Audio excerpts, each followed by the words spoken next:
ভালো করে টেবিলটা পরিষ্কার করে রাখি, একটু পরেই হয়তোবা কাস্টমার আসবে। এই ভাই, এদিকে দুটো সিঙ্গারা দান তো। এই পিচ্ছি, বাইরে দুটো সিঙ্গারা দে। ঠিক আছে মহাজন সাহেব, আমি দিতাছি। এই প্লেটে করে 2টা সিঙ্গারা দিয়ে আসি, একটু তাড়াতাড়ি যাই, মহাজন আবার চিল্লাচিল্লি করবে। এই যে আপনার সিঙ্গারা। মারিয়া, তুমি এইখানে? আর তুমি কদিন ধরে স্কুলে যাও না কেন? মানে স্যার? মানে বুঝতেছো না? তুমি কদিন ধরে স্কুলে যাও না? স্কুল ফাঁকি দিয়ে এই জায়গায় কাজ করতেছো নাকি? কি ব্যাপার মারিয়া, চুপচাপ হয়ে আছো কেন? আসলে কাহিনীটা কি, আমাকে একটু খুলে বলো তো। স্যার, আমার বাবা বলছে আজকে থেকে তোর স্কুলে পড়তে হবে না। আমার একটা পরিচিত হোটেল আছে, সেই হোটেলে কালকে থেকেও কাজ করবি। তাই তো স্যার, আমি স্কুলে না গিয়ে এই হোটেলে কাজ করতেছি। চুপ করো মারিয়া, বুঝতে পারছি এটা তোমার স্কুল ফাঁকি দেওয়ার ধান্দা। আর তোমার বাবাকে তোমাকে কাজ করার জন্য পাঠাচ্ছে না? দাঁড়াও, আমি তোমার বাবার সাথে কথা বলতেছি। স্যার, আমার বাবাকে বলে কি লাভ হবে? আমার বাবাই তো আমাকে স্কুলে যাইতে না করছে। সে নাকি আমার আর পড়াশোনার খরচ দিতে পারবে না, আর তার কথাতেই আমি এই হোটেলে কাজ করতেছি। কি মারিয়া, তুমি সত্যি বলতেছো নাকি? তোমার বাবা তোমাকে এই কথা বলছে, তোমাকে পড়াশোনা করাবে না? আচ্ছা মারিয়া, তুমি আগে আমাকে বলো তো, তুমি কি পড়াশোনা করতে চাও না, নাকি হোটেলে এভাবে মেসেরগিরি করতে চাও, কোনটা? স্যার, আমার না লেখাপড়া করে অনেক বড় কিছু হওয়ার স্বপ্ন, কিন্তু দেখেন না স্যার, বাবা আমাকে লেখাপড়া করাইতে চাইতেছে, জোর করে এই হোটেলে কাজ করার জন্য পাঠাইছে। এখন আপনিই বলেন আমি কি করব স্যার?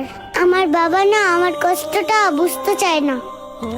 স্যার, আর একটা কথা জানেন কি আপনি? আমার বাবা না প্রত্যেকদিন নেশা পানি করে আইয়া মাকে মারধর করে, মাঝে মধ্যে আমাকেও মারে।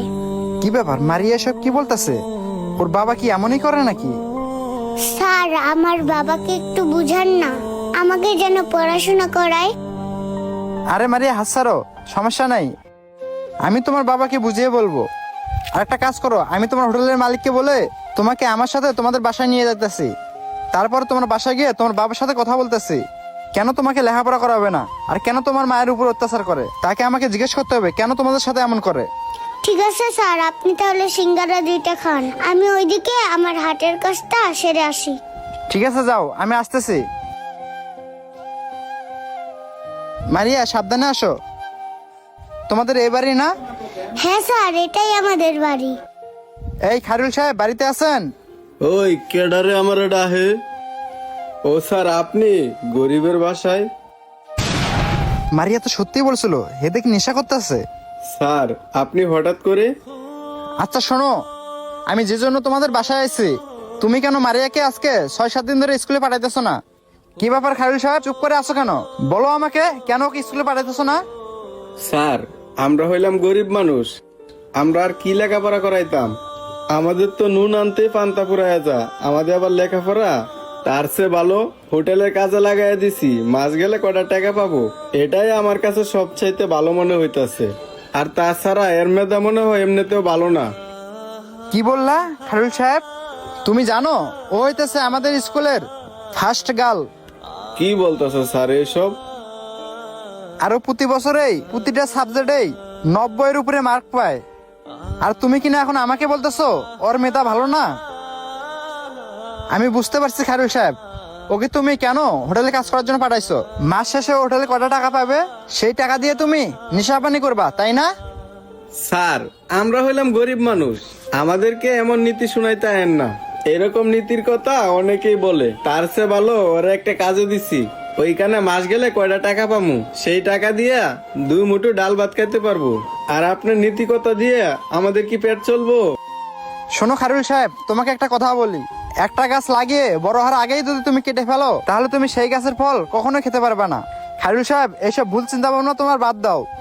তোমার মেয়ের এখনো উজ্জ্বল ভবিষ্যৎ পড়ে আছে, এখনই যদি তুমি তার কাছ থেকে ইনকাম খেতে চাও, তাহলে তোমার এটা একটা একদমই ভুল ধারণা। দেখো খায়রুল সাহেব, তোমার মেয়েটার না লেখাপড়া করার অনেক ইচ্ছে, আর তাছাড়া ওর মেধাও অনেক ভালো। আর মারিয়া হইতেছে ওর ক্লাসের ফার্স্ট গার্ল, এই বয়সে মেয়েরা একটু দুষ্টামো ফাজলামো করবেই।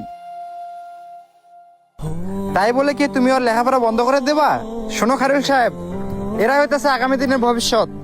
আর আমি খোঁজ নিয়ে জানতে পারছি তুমি নেশাপানি করে সারাদিন এভাবে বাসায় শুয়ে থাকো, কোনো আয় উপার্জন করো না। এটা কিন্তু একটা পুরুষ মানুষের জীবন না খায়রুল সাহেব। নিজে ইনকাম করে একটু ফ্যামিলি চালানোর চেষ্টা করো। খায়রুল সাহেব, আশা করি আমি তোমাকে যেসব কথা বলছি সেগুলো তুমি বুঝতে পারছো।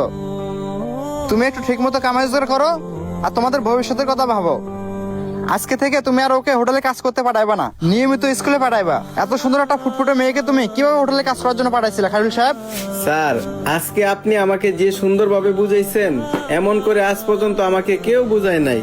স্যার, আমি আপনাকে কথা দিতেছি, আর আজকের পর থেকে কখনো আমি নেশা করব না। এই যে আপনার সামনে ফালাই দিতেছি।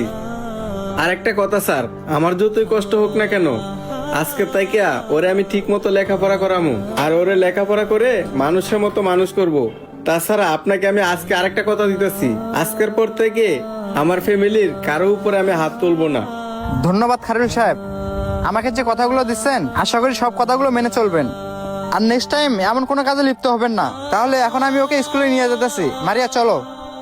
আসসালামু আলাইকুম বন্ধুরা, আমাদের ভিডিওটি ভালো লাগলে অবশ্যই লাইক কমেন্ট শেয়ার করে সবাইকে দেখার সুযোগ করে দেবেন। ধন্যবাদ সবাইকে।